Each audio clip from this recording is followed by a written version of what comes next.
কর্মবীর শাইখুল হাদিস অধ্যক্ষ মাওলানা মোহাম্মদ জাইনুল আবেদিন একটি নাম, একটি প্রতিষ্ঠান। আজীবন ইলমে দ্বীনের সম্প্রসারণে যার ভূমিকা অনন্য ও অসাধারণ। একাধারে সর্বজন শ্রদ্ধেয় আলিম, অজস্র আলিমের উস্তাজ, জাতীয় পর্যায়ে পুরস্কারপ্রাপ্ত শ্রেষ্ঠ অধ্যক্ষ, সৎ ও দক্ষ প্রশাসক, মানুষ গড়ার শ্রেষ্ঠ কারিগর। দীর্ঘ ৪৮ বছরের শিক্ষকতার জীবনে আলোকিত সুনাগরিক তৈরির মহান কারিগর মাওলানা মোহাম্মদ জাইনুল আবেদিন ১৯৪৯ সালে গাজীপুর জেলার কালীগঞ্জ থানাধীন দক্ষিণ রাজনগর গ্রামে সম্ভ্রান্ত মুসলিম পরিবারে জন্মগ্রহণ করেন। পিতা হাফিজ মোহাম্মদ মুসলেউদ্দিন ও মাতা ফাতেমার জ্যেষ্ঠ পুত্র তিনি। এলাকাতে তার পরিবারটি আলেম পরিবার হিসেবেই পরিচিত। ১৯৬২ সালে দুর্বাটি মদিনাতুল উলুম কামিল মাদ্রাসা থেকে দাখিল।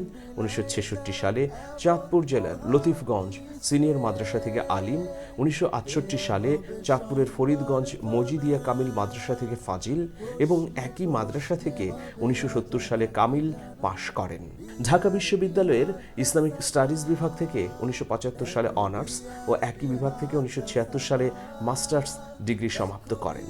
১৯৭০ সালে চাঁদপুর জেলার শাহতলী আলিয়া কামিল মাদ্রাসার সিনিয়র শিক্ষক হিসেবে যোগদানের মাধ্যমে কর্মজীবন শুরু হয়। ১৯৭২ সালে কুমিল্লার ধনুয়া সালিহিয়া সিনিয়র মাদ্রাসায় হেড মাওলানা পদে যোগদান করেন। তারই উস্তাজ মাওলানা আব্দুস সালামের আহ্বানে সাড়া দিয়ে ১৯৭৪ সালে গাজীপুর জেলার দুর্বাটি মদিনাতুল উলুম কামিল মাদ্রাসায় মুহাদ্দিস পদে যোগদান করেন। ১৯৭৮ সালে ময়মনসিংহের মুক্তাগাছা আব্বাসিয়া আলিয়া মাদ্রাসায় মুহাদ্দিস হিসেবে যোগ দেন। ১৯৮৫ সাল পর্যন্ত উক্ত মাদ্রাসায় উপাধ্যক্ষ হিসেবে যোগ্যতার সাথে দায়িত্ব পালন করেন। সর্বশেষ ১৯৮৬ সালে ঢাকার ঐতিহ্যবাহী তামিরুল মিল্লাত মাদ্রাসায় উপাধ্যক্ষ হিসেবে নিয়োগ লাভ করেন।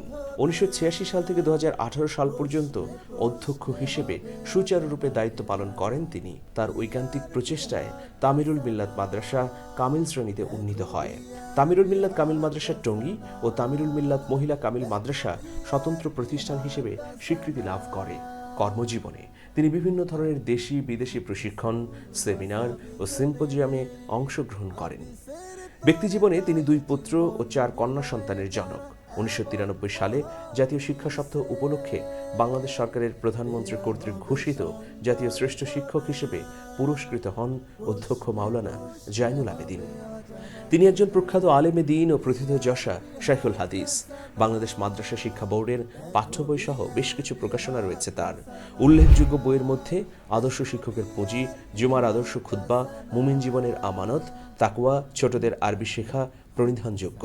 তিনি রাবেতাতুল আলম আল ইসলামীর আয়োজনে ২০০২ সালে আন্তর্জাতিক সম্মেলনে অংশগ্রহণের উদ্দেশ্যে পবিত্র মক্কা সফর করেন এবং বাছাইকৃত বিশ্ব বরেণ্য আলেম ওলামাদের মধ্য থেকে পবিত্র বাইতুল্লাহে প্রবেশের সুযোগ লাভ করেন।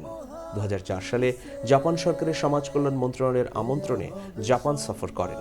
এছাড়াও তিনি শিক্ষা, ইসলামী ব্যাংকিং, গবেষণা, সমাজ কল্যাণমূলক বিভিন্ন কর্মশালা, সেমিনার, সিম্পোজিয়ামে অংশগ্রহণের লক্ষ্যে যুক্তরাজ্য, বাহরাইন, কাতার, আরব আমিরাত, দুবাই, মালয়েশিয়া, সৌদি আরব, মিশর, Kuwait, Singapore, Japan, Pakistan, Nepal, Azad Kashmir সহ প্রায় ২০ দেশ সফর করেন। তিনি বিভিন্ন ধরনের সামাজিক ও শিক্ষা কর্মকাণ্ডের সঙ্গে জড়িত। বাংলাদেশ মসজিদ মিশনের সভাপতি হিসেবে দীর্ঘকাল দায়িত্ব পালন করেন। বাংলাদেশের অর্থব্যবস্থা ইসলামীকরণেও তার অবদান অনস্বীকার্য। ইসলামী ব্যাংক বাংলাদেশ লিমিটেডের ভাইস চেয়ারম্যান ছিলেন। এছাড়াও বিভিন্ন মসজিদ, মাদ্রাসা ও সামাজিক সংগঠনের গুরুত্বপূর্ণ দায়িত্ব পালন করেছেন মাওলানা মোহাম্মদ জাইনুল আবেদিন। দেখো বিয়ার বিহাদাসানা, দেখো বিয়ার বিহাদাসানা।